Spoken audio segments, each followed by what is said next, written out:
1978ஆம் ஆண்டு வைகோ நாடாளுமன்றம் சென்றபோது பிரதமராக இருந்தவர் மொரார்ஜி தேசாய். அப்போது ரயில்வே அமைச்சகம் சார்பில் வைகோவுக்கு அனுப்பப்பட்ட கடிதம் முழுக்க முழுக்க இந்தியில் இருந்தது. அக்கடிதத்தை நாடாளுமன்றத்தின் நடு அவையில் கிழித்து எறிந்த வைகோ மத்திய அரசின் இந்தி திணிப்பு முயற்சிகள் அத்தனையும் இந்த கடிதத்தை போல தமிழக மக்களால் கிழித்து எறியப்படும் என்று எச்சரித்தார். அதன் பிறகு இந்திரா காந்தி, ராஜீவ் காந்தி, சந்திரசேகர், வாஜ்பாய், மன்மோகன் சிங் என்று மத்தியில் எத்தனையோ பிரதமர்கள் மாறி மாறி ஆட்சிக்கு வந்தாலும் இந்தியை திணிப்பதில் அவர்கள் யாருக்கும் சளைத்தவர்கள் அல்ல.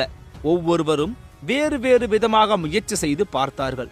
அந்நேரங்களிலெல்லாம் வைகோவின் குரலும் எந்த மாற்றமும் இல்லாமல் ஒலித்தது. இந்திரா காந்தி காலத்தில் மும்மொழி கொள்கையை அவர் நடைமுறைப்படுத்த முயன்றபோது சமஸ்கிருதம் ஒரு செத்த மொழி என்று நாடாளுமன்றத்தில் பதிவு செய்தார் வைகோ. இந்தி திணிப்பு பற்றி விவாதம் நடந்தபோது இந்தியா வேண்டுமா அல்லது ஒன்றுபட்ட இந்தியா வேண்டுமா என்று கேட்டு மத்திய அரசை கலங்கடித்தார் வைகோ.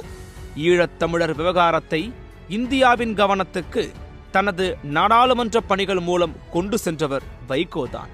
ஈழப் பிரச்சனை பற்றியும் ஈழத்தில் நடந்த படுகொலைகள் பற்றியும் 1981 நாடாளுமன்றத்தில் இலங்கை பிரச்சனை பற்றி பேசிய வைகோ, இது அண்டை நாட்டின் உள்நாட்டு பிரச்சனை என்று இந்தியா இருந்துவிடக்கூடாது.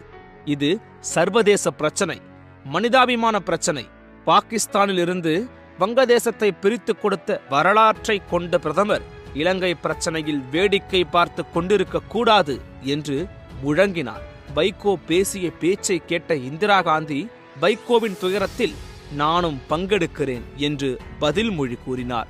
அதோடு வைகோவின் ஆற்றலை கணித்த இந்திரா காந்தி, எங்களிடம் இருக்கும் 200க்கும் மேற்பட்ட உறுப்பினர்களும் சரி, வைகோ ஒருவரும் சரி, இரண்டும் சமம்தான் என்றார்.